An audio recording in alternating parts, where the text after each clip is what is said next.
Heavy metal has always been associated with evil themes since its inception. But one band in particular took the genre's satanic associations to new extremes in the 80s, Slayer. Considered one of the pioneers of thrash metal, Slayer was undoubtedly the most controversial, most aggressive, and perhaps next to Metallica, the most influential of the big four of thrash. Anything that was considered taboo and drew the ire of conservative folks, Slayer gladly used to fuel its own infamy. Satanism, war, gore, serial killers, or death. Slayer had a song for every one of those and thus influenced more extreme metal bands in its wake who tried to push the boundaries of controversy even further. How did Slayer establish a decades-long legacy despite all the controversies that followed them throughout their career? Keep watching as we dive into the story of one of music's most notorious bands, a group beloved by the metal community and despised by conservatives who unabashedly reached legendary status within the annals of heavy metal. Kerry King, Tom Araya, Jeff Hanneman, and Dave Lombardo formed Slayer in Huntington Beach, California in 1981. This founding lineup was also the classic Slayer lineup which churned out the band's most well-known classic years down the line. But in the beginning, they played covers of bands such as Iron Maiden, Judas Priest, Black Sabbath, and Venom. The latter is a British band that used satanic imagery such as inverted crosses, spikes, and pentagrams, and likely inspired Slayer to use those as well. In 1983, Brian Slagel of Metal Blade Records discovered Slayer, who performed as an opening act for the band Bitch. Slagel invited the band to be part of his third Metal Massacre compilation album. This series gave prominence to many underground bands, most notably Metallica on the first Metal Massacre CD. Slayer agreed and recorded the song Aggressive Perfector for the compilation album. The track drew significant attention within the underground, leading Slagel to sign the band to a recording contract with Metal Blade. However, Slayer wasn't given a budget for its debut album, Show No Mercy. This forced them to finance its production themselves by combining Araya's earnings as a respiratory therapist and additional funding from King's father. A limited budget plus studio inexperience resulted in the album's poor production quality. Nonetheless, the album was a success and became Metal Blade's highest-selling release at the time. Slayer also gained the disapproval of the Parents Music Resource Center, who demanded they stop releasing the album due to its imagery and lyrical content.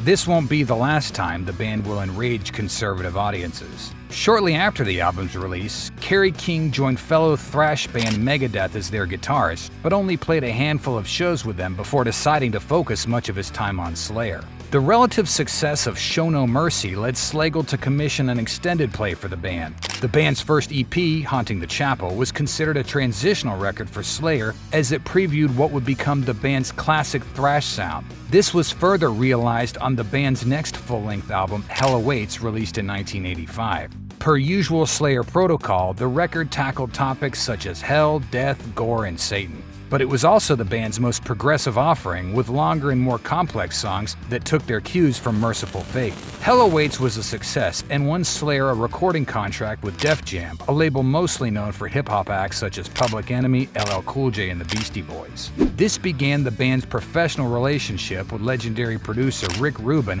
and marked the first time Rubin collaborated with a metal band. In 1986, Slayer received the landmark thrash album Rain and Blood, widely regarded as one of the most influential metal albums ever made. The record brought Slayer wider recognition from the mainstream metal audience, and of course, that came with more critics who accused the band of evil intentions. The album's cover art got the flack for being too graphic, and its opening track, Angel of Death, led to accusations that the band condoned Nazism because of its subject matter, which covered infamous physician Joseph Mengele and the activities in the Holocaust concentration camps. Despite these controversies, Rain and Blood became the first album to enter the Billboard 200. It would later be regarded as an all-time classic of the genre. Slayer followed it up with 1988's South of Heaven. Here, the band decided to go the opposite route of Rain and Blood by incorporating slower tempos into their songs, which they had never done before. The stylistic change didn't sit well with some fans, but the album retained the controversial subject matter that Slayer is known for and outperformed its predecessor on the Billboard 200. Their next album, Seasons in the Abyss, mixed the speed of Rain and Blood with the melodic sense of South of Heaven and was praised by both fans and critics. However, it was also the last album that featured Dave Lombardo until 16 years later. In 1992, Lombardo quit to witness the birth of his first child and also due to conflicts with his bandmates. Paul Bostaph, formerly the drummer for fellow thrash band Forbidden, was recruited as Slayer's new drummer. With Bostaph behind the kit, Slayer released their sixth album, Divine Intervention, in 1994. While it didn't receive the critical praise that its predecessors did, at the time, it was the band's most successful album, peaking at number 8 on the Billboard 200. Perhaps the album is most remembered for introducing one of the most infamous images in the band's career. The album packaging features a photo of a fan getting the Slayer logo cut on his forearm, showing how the band's fans have absorbed their tendency towards the shocking and the extreme. The band's home video, Live Intrusion, captured the fan on tape having the logo carved on his arm with a scalpel. If that ain't dedication, then what is? Slayer's next album was a collection of hardcore punk covers titled Undisputed Attitude, a record that didn't sit well with their fanbase who expected war, death, gore, and Satan. If anything, the album is remembered for changing the lyrics to Minor Threat's Guilty of Being White. The band modified the song's final lyrics to Guilty of Being Right, a move that offended Minor Threat's Ian MacKaye. The band returned to being Slayer with 1998's Diabolus in Musica. At the time, the groovy, down-tuned rhythms of nu metal were gaining mainstream traction, and Slayer decided to incorporate it into their sound while retaining the offensive lyrics and imagery that made them famous. Because of this, the album is considered Slayer's most experimental.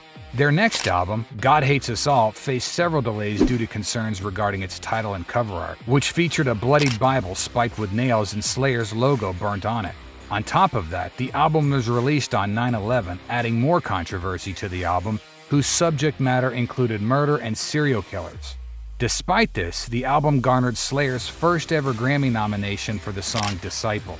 In December 2001, drummer Paul Bostaph sustained an elbow injury that hampered his playing ability and ultimately resulted in him exiting the band. Slayer was in the middle of a supporting tour for God Hates Us All and needed a drummer, so they decided to call their old friend Dave Lombardo, who agreed to help the band finish their remaining dates for 2022. Lombardo chose to stay as a permanent member again. Slayer spent the next 2 years touring and performing in festivals. It wasn't until 2006 that they decided to release a new album titled Christ Illusion.